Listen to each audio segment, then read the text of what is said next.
everybody, it's Kevin here, and we're going to take a look at the crypto sector in the latest Cryptocast. And we're going to do what we did last time, and rather than going through all of the crypto coins, which are they're all falling at the moment and they're all at or near support levels, I think what we better sort of spending our time looking at is looking in detail at Bitcoin, Litecoin, Ethereum, and the three crypto indices, which I think by doing that, we'll get a very good handle on the state of the overall sector, and that's really what's going to be important here.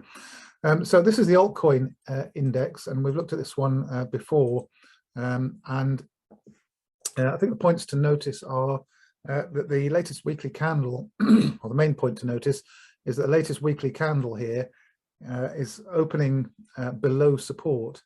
Okay, so we're actually below this rising support line that goes all the way back to 2020 there.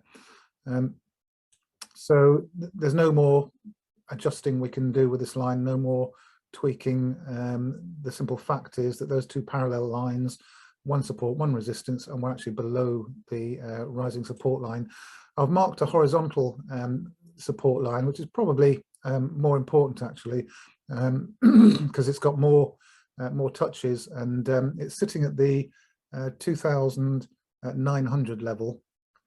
So if we see the altcoin index close below 2,900, then we're in serious trouble, and we could see a reverse symmetry move that brings us back to the next support, which is down below $1,000. So that'll be a drop of another drop of 2/3 or 66% on top of the drop that we've already seen, which is 50%.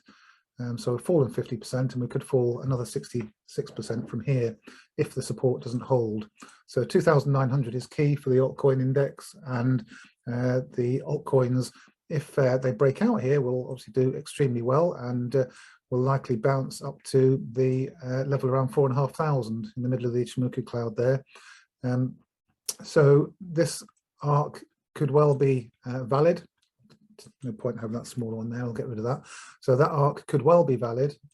We just don't have the evidence yet. So the evidence will come either from a breakout of that bullish descending wedge or a breakdown below $2,900. Okay, the crypto total market cap is also below support. Very, very dangerous place to be, because you can see that if the support does not hold, we could have a very large move unfolding here. And there is some support around about the 1 trillion mark. There's a little bit of volume node there around or just below 1 trillion.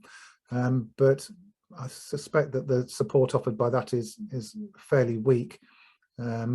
There's also some support here a little bit higher up, perhaps around about 1.3 trillion. But I think if this large bearish rising wedge does break decisively to the downside, we could see a further shrinking of the crypto total market cap of something of the order of 75%, from 1.6 trillion to 0.4 trillion. That's 75%. I'm just trying to work it out in my head. It's a lot. In fact, I can work it out. I always do this, and I'll just instead of trying to do it in my head, I'll just measure it. There you go. So yes, a drop of 75%. There we go. So yeah, very dangerous times for the crypto market as a whole. So this is the total crypto market cap, whereas the chart we looked at before was the altcoin index, which is made up of a number of key representative altcoins. Okay, so a breakout would take us back towards that 2.3 trillion level, I suspect, or at least a 3-year moving average, which is at 2.1 trillion. Okay, so moving on to the Bitcoin dominance chart. Bitcoin dominance has moved up, and that's often a sign of weakness in, well, it is a sign of weakness in the altcoin sector. Bitcoin dominance is increasing, so the share of the crypto market that is made up of Bitcoin has been rising, and that tends to happen when it's kind of risk off in the crypto sector, I suppose, in a way, when there's a bull run taking place, and particularly when you're in a mature bull run towards the later stages, the euphorious type stages, then the altcoins start to fly a little bit like the junior miners do later on in a precious metals bull market. To begin with, investment begins in the trusted names, the big names like Barrick Gold and Newmont and those kind of companies. But then as time goes by, more speculation takes place, and these penny stocks start going up by thousands of %. Well, it's the same with the altcoins. So if Bitcoin dominance is increasing, that is perhaps not a great sign for the altcoins. So we're just about to hit the the resistance level here. Resistance is up around about 43% on Bitcoin dominance, and there's the Ichimoku cloud at around about 44%.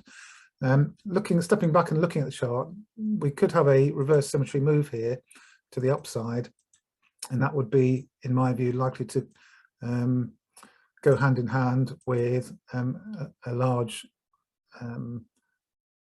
drop in the cryptos, as I was talking about a moment ago, where I suppose the altcoins go almost to zero and Bitcoin drops to, I don't know, $10,000 or $20,000. So big drops across the board, but the altcoins losing much more in relative terms. The alternative scenario is that we hit the resistance as defined here, and this is where our roadmap comes in. This is where having technical charts helps, because we'll be able to identify at this point here what's happening. Either we're going to punch through, and that sort of pretty nasty scenario may well unfold, or we hit the resistance here and start to turn back down, which is a heads up for us, an early indication that we could be heading towards a really good time in the crypto sector. So this is the evidence point. This is where certain points on technical charts are when you get the evidence coming in.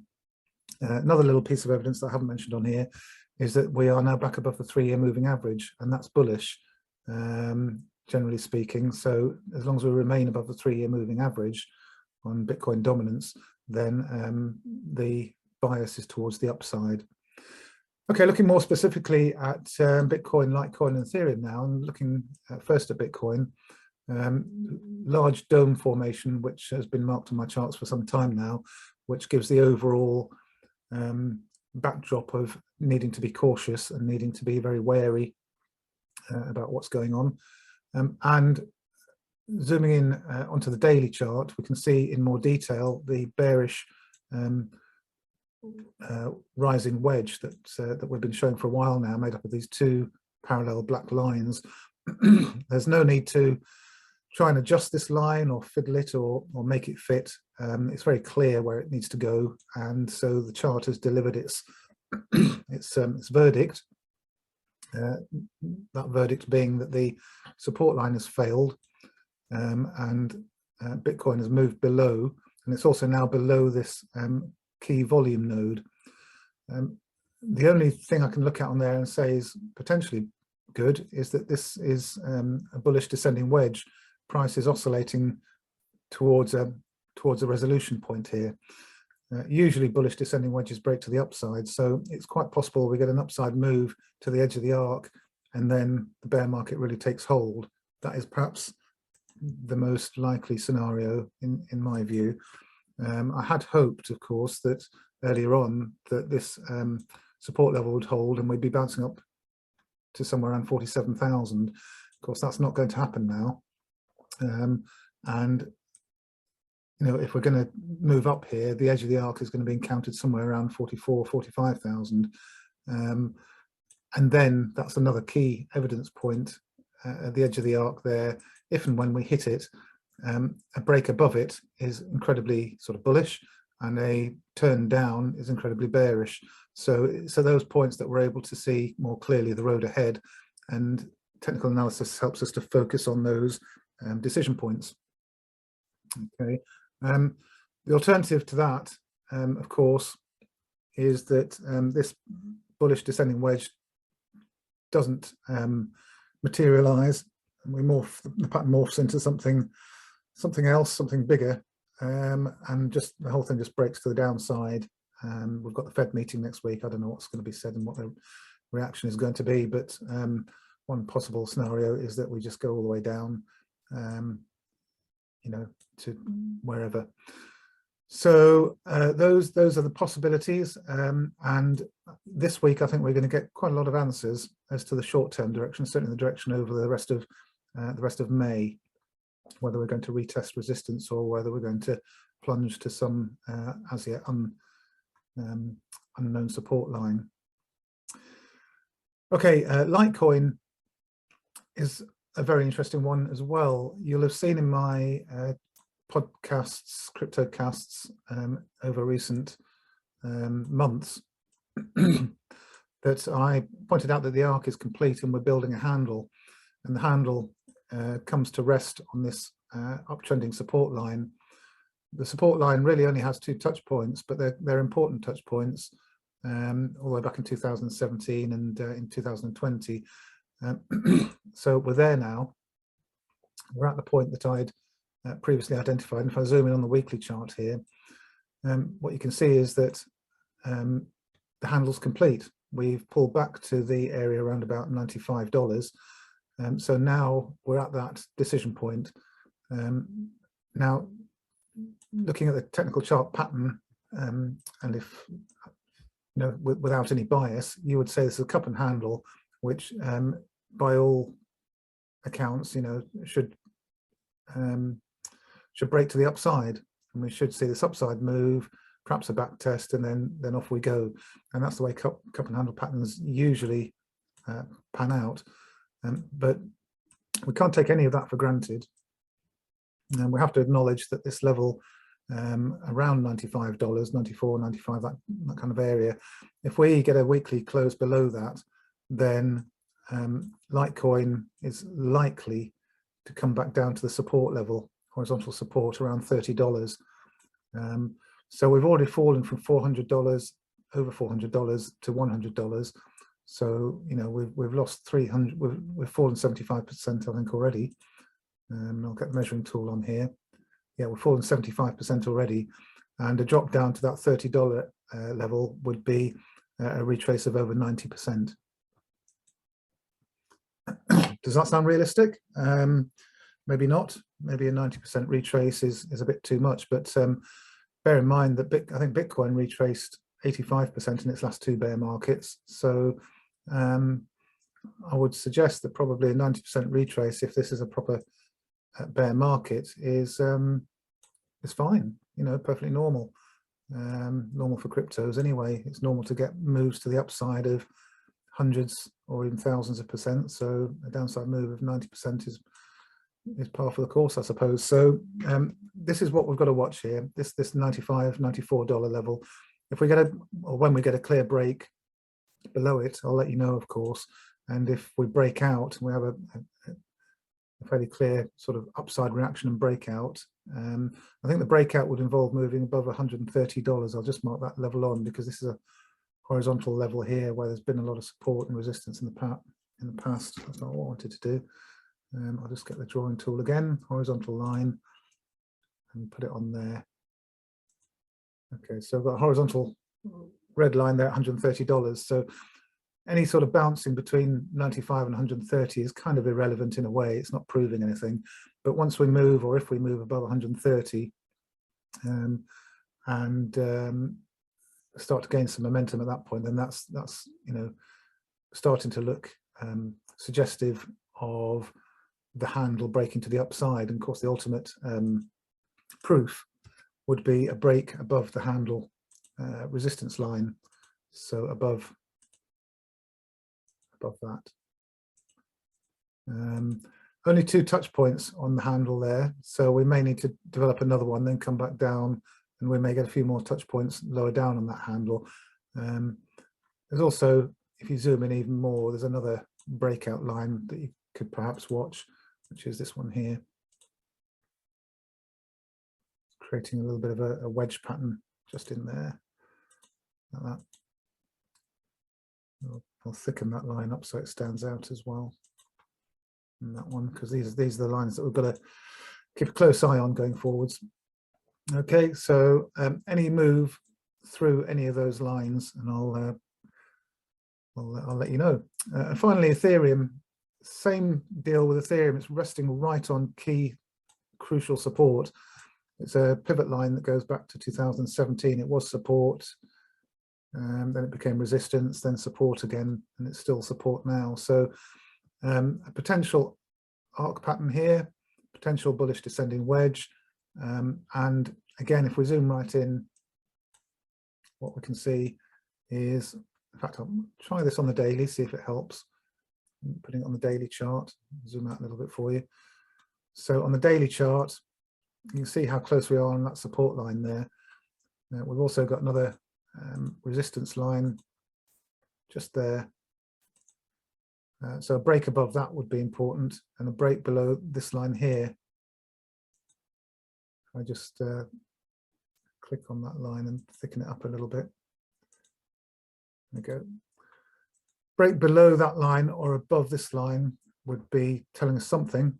And this red, if I go back onto the weekly chart, that red horizontal resistance line, a break above that would be pretty important as well. So if any of those things happen, I'll do my best to let you know just as soon as I can. But yeah, we're to try and summarize all of that, we're resting on all of the charts one way or another. We're resting on some critical key support, and if that support goes, then they are all going to plunge. In the case of Ethereum, $1,400 is the next main downside support. There may be a little bit around the $1,900, $2,000 area, but of course the danger is once we start to develop a downdraft like that, that we do something silly like that. So we could get or in fact we're likely to get overall losses across the cryptos of between 80 and 99.9%. Okay, some of the